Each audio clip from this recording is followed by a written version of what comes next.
Hello friends, welcome back to my channel. I'm Elise with All Things Elise. If you're new here, welcome. In today's What's for Dinner video, you will be seeing 4 easy and budget-friendly dinner ideas. First up is the Philly cheesesteak pasta bowl that I cooked in the Instant Pot.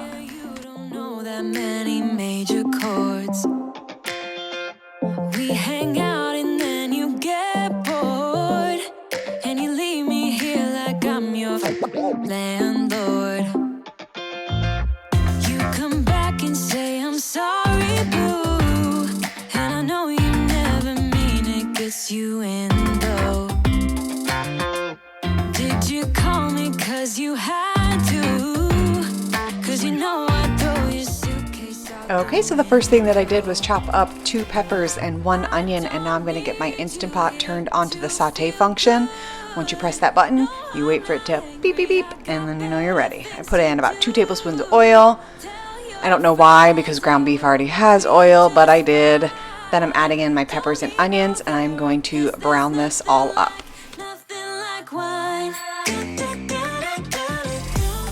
Okay, for seasonings, we did Italian seasoning, garlic powder, onion powder, Worcestershire sauce, salt, pepper. Okay, so now I'm going to be adding in the beef stock and the noodles. I am checking to see how much liquid there is because the noodles need to be fairly covered up so that way they don't burn.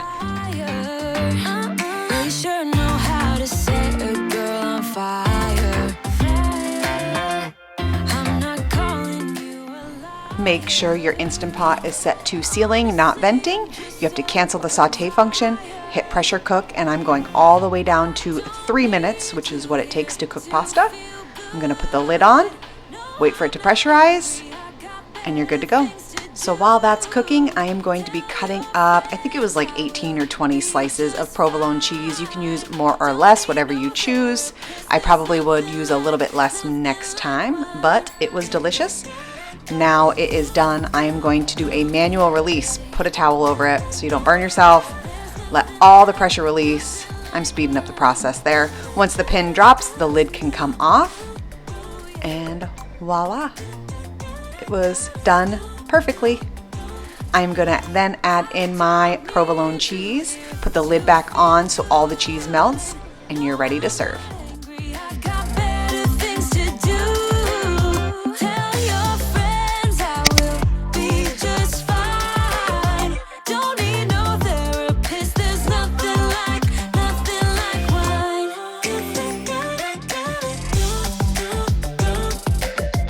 Next up is chicken fajitas. These were the best flavored chicken fajitas I have ever had in my entire life.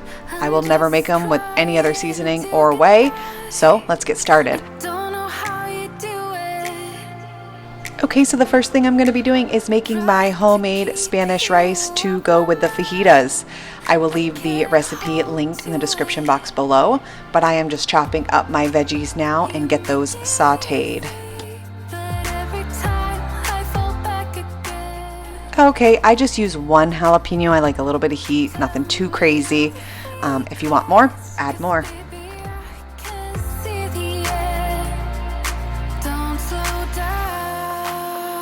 Okay, you're gonna start off with 2 to 3 tablespoons of oil. Add your onions, salt, pepper, cook these down for a bit.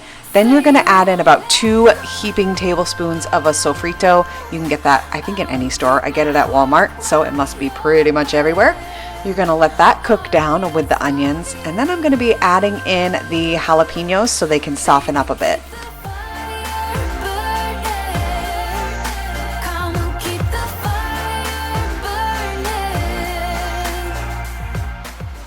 Okay, now I'm adding in, I'm guesstimating here, probably about 2 tablespoons of tomato paste, and I'm gonna mix that all together so it's well combined. Now I'm adding in 1 cup of chicken broth, my cilantro, and then I am just scraping everything off the bottom. I'm adding in my chickpeas now.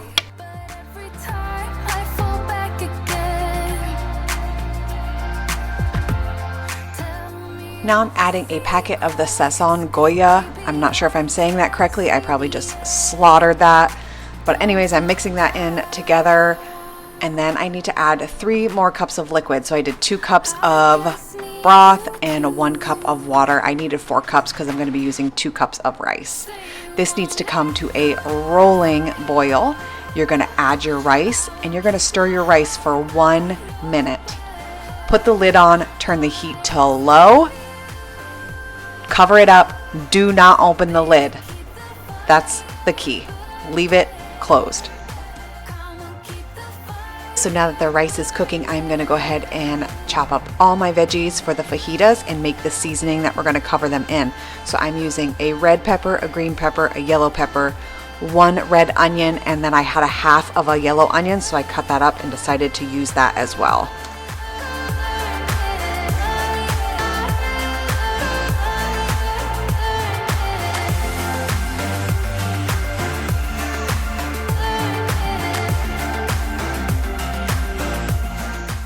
Time for the seasonings: chili powder, cumin, smoked paprika, garlic, salt, and pepper.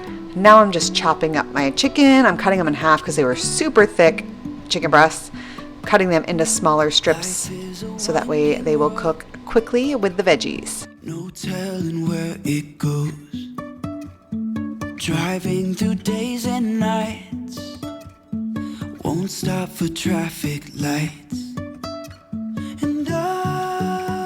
Okay, move everything to your sheet pan, cover it generously with olive oil, coat it with the seasonings that we just made, squeeze juice from 1 lime all over the top, and then you're gonna mix it all together. Even if I'm falling down, I will keep on searching for my highs. You can say I lost my mind, I will keep on holding my head high. Even if the sky is falling down.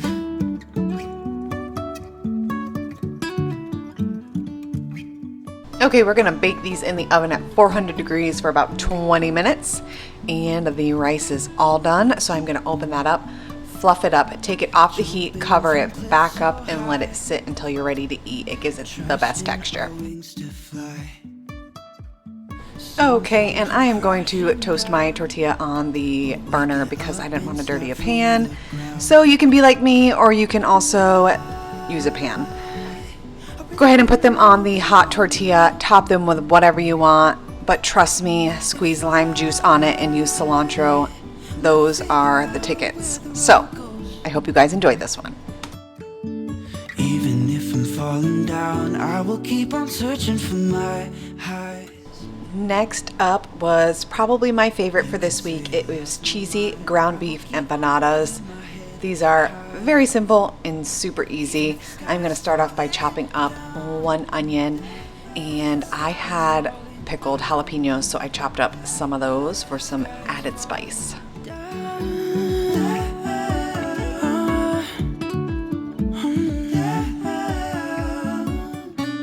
I'm using about 1.5 pounds of ground beef. I am adding in some garlic powder. Then I'm going to throw in the onions and jalapenos. We're going to brown this all up.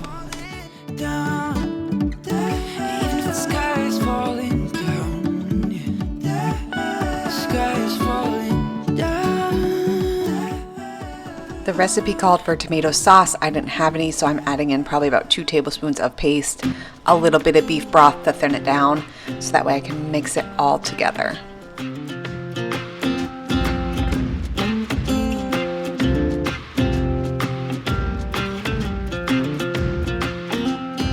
We don't belong here.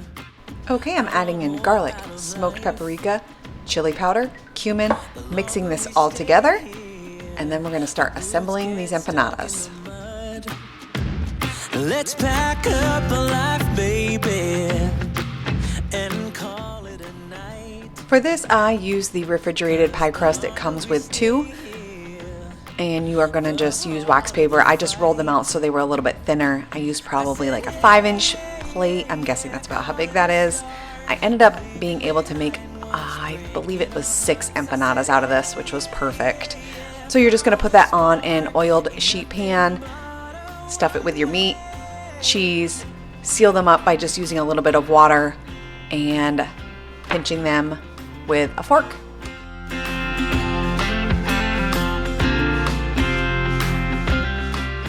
Okay, you're gonna keep assembling these until you A, run out of beef, or B, run out of pie crust. Once this is all done, you are gonna bake them in the oven at 425 for about 18 to 20 minutes. I served this with leftover Spanish rice from yesterday, and it was fantastic. Like wolves in the night, 'cause nothing is stronger than wanting what you might get. I said, hey, yeah, yeah, yeah, call it a start by leaving behind what's breaking our hearts. I said, hey, yeah, yeah, yeah, follow the spark, ain't nothing but a... Alrighty, the last recipe we have for this week is Southern Smothered pork chops. This is a very easy pork chop recipe, and the pork turned out moist, so that's a win-win. Let's get right into it. We're starting off with 1 onion. I am going to generously season this with garlic powder, paprika, onion powder, pepper, salt. Flip them over and do the other side.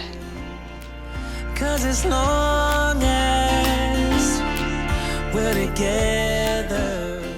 Now in my cast iron skillet, I am adding about 3 tablespoons of vegetable oil. I put probably like a half a cup of flour in a bag, and that's how I flour mine. It's just easy. I can just mix it all together. They are gonna go in once the oil is very hot. You're gonna brown it on both sides. Take it out so that way we can cook our onions in the same pan.